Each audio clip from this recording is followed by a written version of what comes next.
toxique, dangereux, substance, cancérigène. Bon ben voilà, c'est maintenant avéré, vos enfants vont mourir.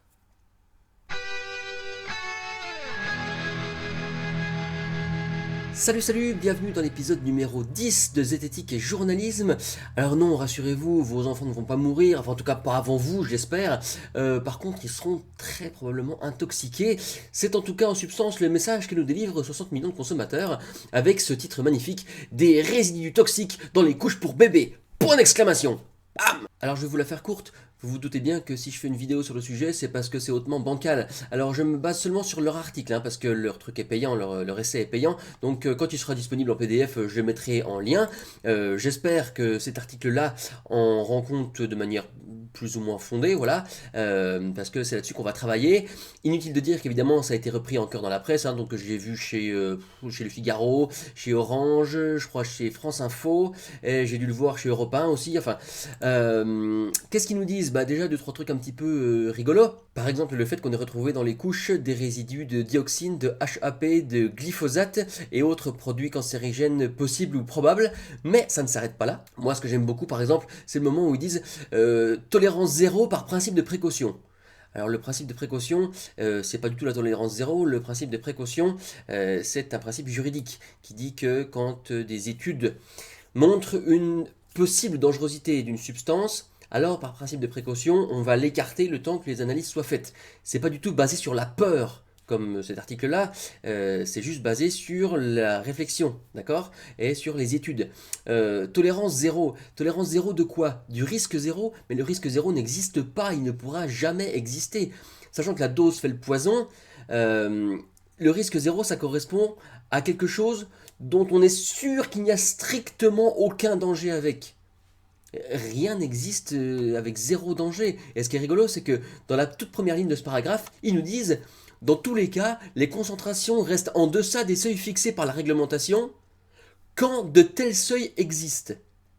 Ça veut dire qu'ils n'ont rien trouvé de supérieur au seuil de dangerosité, donc tout l'article est caduc. Et ça veut dire que des substances n'ont même pas de seuil de dangerosité. Elles ne sont pas suffisamment dangereuses pour que les agences de santé prennent la peine d'en faire un seuil. Ou alors que les seuils sont tellement larges que ça n'existe pas.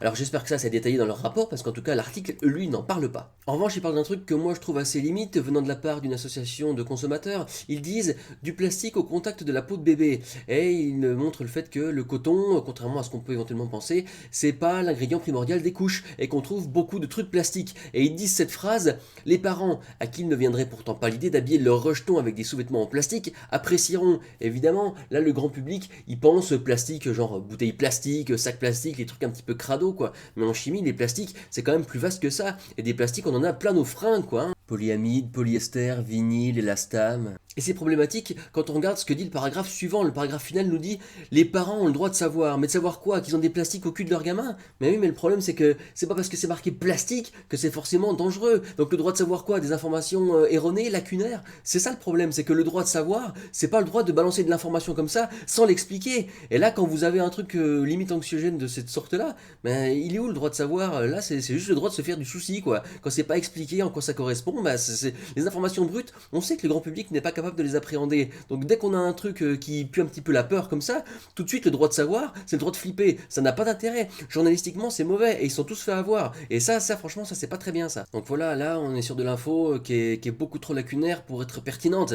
Alors on joue un petit peu sur les peurs, sur les incompréhensions, la différence entre le principe de précaution juridique et l'idée qu'on s'en fait dans le grand public, la différence entre plastique et plastique, les substances nocives, toxiques qui n'en sont pas vraiment parce que les doses sont pas précisées. Enfin, vous voyez, il y a beaucoup d'incompréhension dans ce truc-là. Évidemment, ça risque de faire un tollé, ça l'a déjà un petit peu fait. Surtout que, alors, c'est quand même rigolo parce que des scandales sur les couches. Ogre, avoir couche comme oignon, avoir couche. On n'entend quand même jamais parler. Alors, soit c'est très très bien caché parce que lobby machin, soit il y a a priori pas de problème. Si au cas par cas vous avez des soucis de rougeur, de je sais pas quoi, d'irritation, bon ben voilà, vous changez de couche, vous prenez un truc plus adapté à votre enfant. Mais c'est vrai que des scandales de couches, ça n'existe pas quoi. Bref, merci d'avoir regardé cette vidéo. Alors, on va quand même attendre la sortie en gratuit de leur essai. français pour voir ce qui est dit vraiment, de quoi il retourne, si c'est plus ou moins mieux foutu que leur article. En attendant, évidemment, je vous conseille de pas trop avoir peur de trucs comme ça. Voilà. Faites à peine gaffe si jamais ça vous interpelle, mais il n'y a pas de quoi se faire pipi dessus, avec les couches, humour.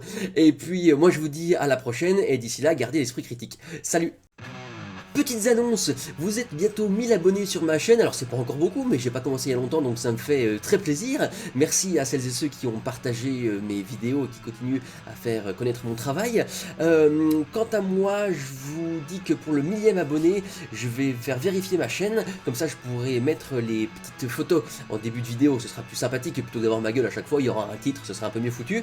Et je vous annonce également qu'à partir du 3 février, je mettrai en ligne, à raison d'un épisode par semaine, la web-série dans laquelle j'ai participé en tant que comédien et co-réalisateur. Alors pas d'inquiétude, ce sera sur une playlist à côté, donc ça va pas du tout affecter la fréquence de cette éthique et journalisme.